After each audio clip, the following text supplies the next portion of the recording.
Alright guys, so I'm going to go ahead and work out some questions from 9.1. We're going to work through the chapter review problems on page 610. I just have these three questions that I want to work on with you. So number 7, number 9, and number 16. Two of these questions, both number 7 and number 9, were on your quiz, so this will be a good quiz review as well. Alright, so let's start off with number 7, which is the cube root of the cubed value of 1/5 and it's negative. So basically, let's say that a little bit better. The cube root of negative 1/5 cubed. All right. Now, for all of these problems, when we're going to evaluate the radical expression, we want to go ahead and use the inverse properties of nth powers and roots. And this is going to be a property found in section 9.1 on page 558. There's another one that has the principal nth root in it as well, but it's basically the same exact thing. Okay, sorry for the background noise.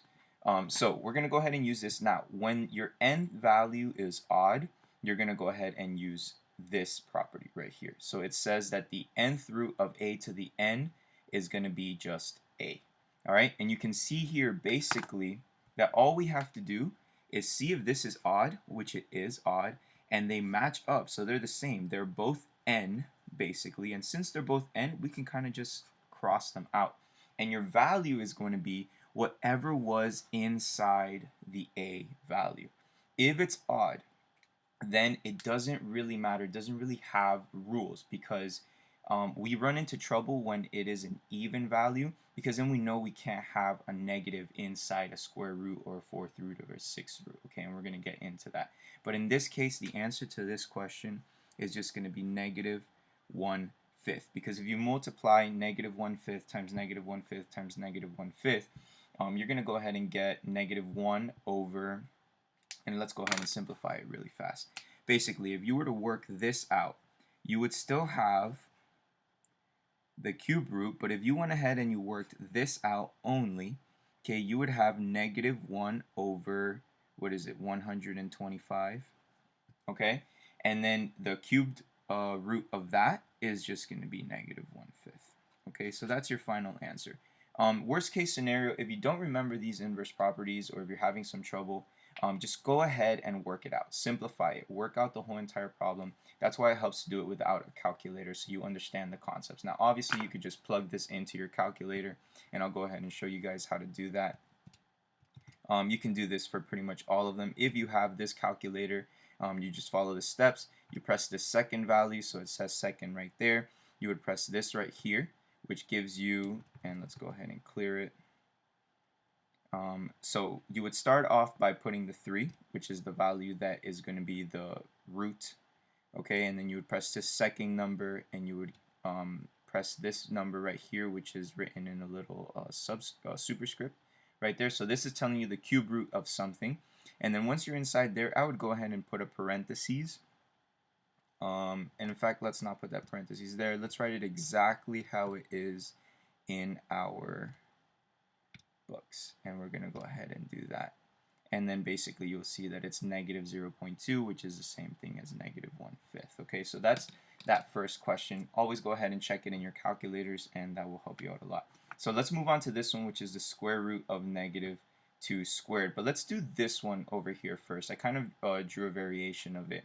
In this one right here, remember that when you don't have a number written, that just means square root. Okay, so this is a square root of negative 2 squared. Now we're going to go ahead and we're going to look over here at the inverse properties of nth powers and roots, and it tells us even, which is in this case the nth root of a to the n is going to be the absolute value of a. So pretty much the same exact thing. We're going to go ahead and take that out of there, and those two are going to cancel out, which leaves us with negative 2. But this tells us, the property tells us that we cannot leave it as negative 2. It has to be the absolute value of negative 2. Therefore, your final answer is going to be 2. So that's the answer for that one. Now, this one's a little bit different, and maybe you were able to recognize this actually cannot be done. And the reason it cannot be done is, yes, you could technically follow the inverse properties of nth powers and roots. But in this case, your a is only going to be this 2. Okay, this negative over here, this negative, is not part of the base.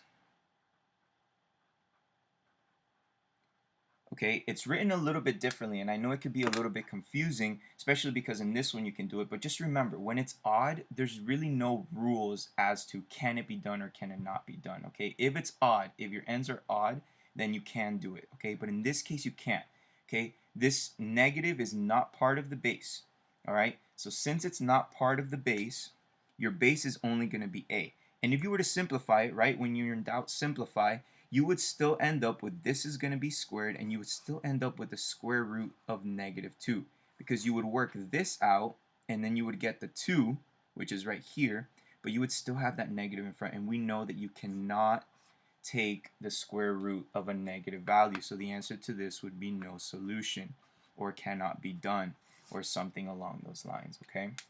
So please don't confuse that. When in doubt, go ahead and simplify. Always follow this inverse property equation, or sorry, in this inverse property property. Okay, so let's move on to number 16, and then number 16 tells us 16 to the 3/4 power. Let's go ahead and evaluate that radical expression without a calculator. The best way to do that when you're not using a calculator is to go ahead and write it in the radical form. Now we know that anytime you have something that's a fraction in the radical, so a rational radical, we know that the denominator is going to be your root, and the numerator is going to be your exponent.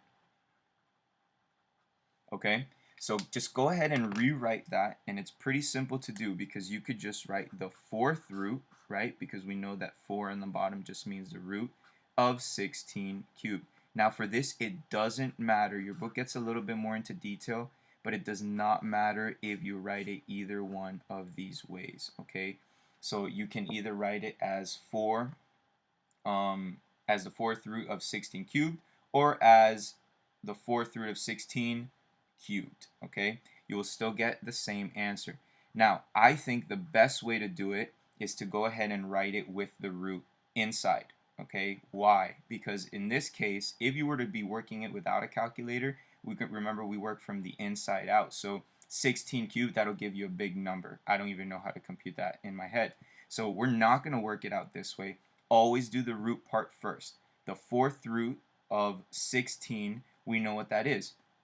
What times itself 4 times is going to equal 16? Well, you know it's going to be a pretty small number, and really the only one that comes to mind for me is 2, right? 2 times 2 is 4, times 2 is 8, times 2 is 16. So we end up with 16, and we finish this part right here, and you end up with 2 cubed. And what is 2 cubed?